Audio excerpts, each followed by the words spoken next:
Good people, I'm Dmitry, and the Dygma Raise is one of the coolest gaming keyboards I've come across that promises to improve your typing posture. And even if you're not into this whole touch typing, using all your basically 10 fingers for typing, the midsection around the spacebar is my favorite macro layout that is awesome for typing and gaming. It is both intuitive and flexible. I've been using the Dygma Raise for the past 2 weeks, improving my touch typing technique. I'm not exactly there yet. I'm still using only 2 fingers on my right hand for finding certain keys, but this thing is quite unique in the world of 60%ers. It's currently on the second round of pre-orders with shipping in June, and this very high price point is kind of in line to other split keyboard offerings, but the nature of something this niche and relatively small production scale attracts a high premium price.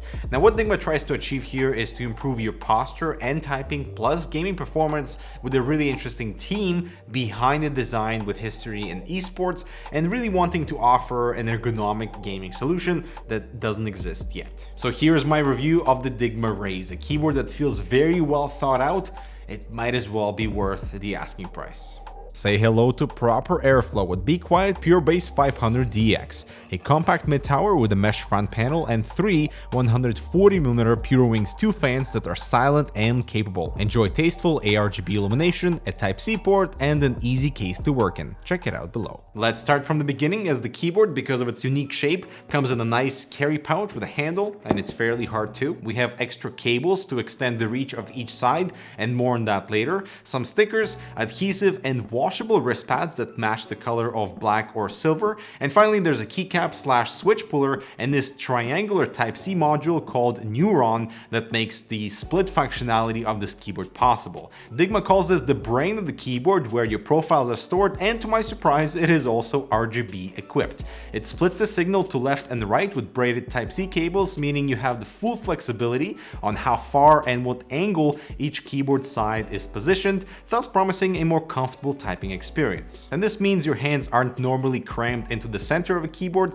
and instead flare out as wide as you're comfortable with, even shoulder width apart, creating a lot of this center space in the middle, and that might be really good for a mouse if that's comfortable for you. The left side can act as a gamepad if you disconnect the right, and given the almost symmetrical right side, this should be fine for lefties too once you remap the keys. So that's basically the ergonomic element of the Raise. If you're into touch typing, you should find yourself nicely at home, especially once you reconfigure this and kind of retrain your fingers.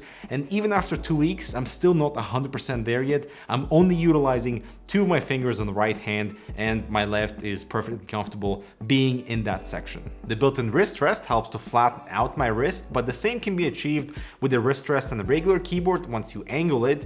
But what I find a bit ironic here is that there's no way to actually raise or angle the keyboard, so it's pretty low profile. They are still prototyping with small legs that can angle the Raise for a more ergonomic fit, but your purchase today would most likely not have this, as the product still undergoes development. And I feel like this is kind of a big deal, as you cannot raise the Raise keyboard. The footprint of the Raise on your desk is as wide as a 65% keyboard, given how the wrist rest flares out, but it's still quite a bit smaller than a TKL format. What I appreciate here are the mechanics behind the split. You can pull apart the keyboard with a little jiggle, as tubes on each side connect with a tight fit, and there are magnets too that create a good seal. Now, there's a bit of play in the center, but nothing to worry about when the keyboard is flat on the table. And they really don't mess around with the design either. The underglow spans the entire perimeter of each side with beautiful uniform soft diffusion. I think the Raise looks fantastic in split mode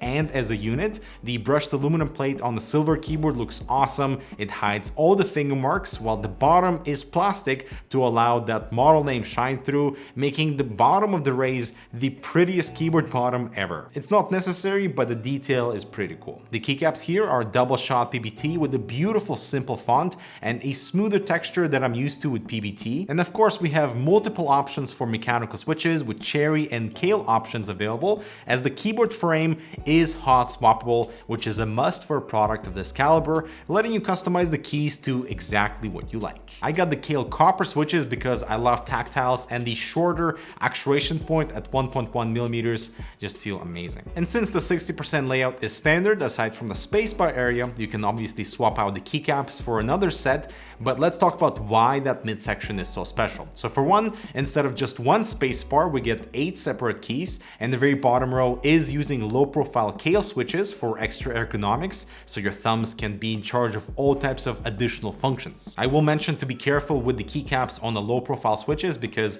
I've broken a few on my Logitech keyboard, and finding replacement sets for that particular switch type is difficult. So for example, for that spacebar section, you can remap enter or backspace so it's easier to reach with your hand on the mouse. One of the keys can be delete, as that's normally not found as a separate key on 60% designs, or whatever else you feel is appropriate to go there, as the entire layout is completely customizable with an easy UI configurator. You can create layers for different uses and per key lighting designs. For example, layer 1 can hold all the F keys and the gaming layout, and we have a total of 10 layers to switch between. In the current build of the software, you cannot record macros, which I don't really do, but that is definitely a value add in the future that they will add. But I do appreciate the simplicity of that whole configurator. And lastly, here's a type test, and keep in mind that I'm still a bit more accurate and faster when the keyboard is put back together, but when the keyboard is in split mode, this is definitely more comfortable. I'm just training my fingers on the right hand because otherwise it's a bit unnatural for me.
And to conclude, the Raise keyboard is a fine package that reaches into the ergonomic space, into the gaming space, and to the enthusiast market too, with the hot swappable switches and a standard layout. It is a very expensive keyboard, but I feel like the price does reflect the quality of the product, and I'm excited to see Dygma as a brand grow because their attention to detail is fantastic. And they seem to be quite committed to their community and their customer base. I'm Dmitry, thanks so much for watching. Check out this other relevant content, subscribe for more. I'll talk to you in the next video.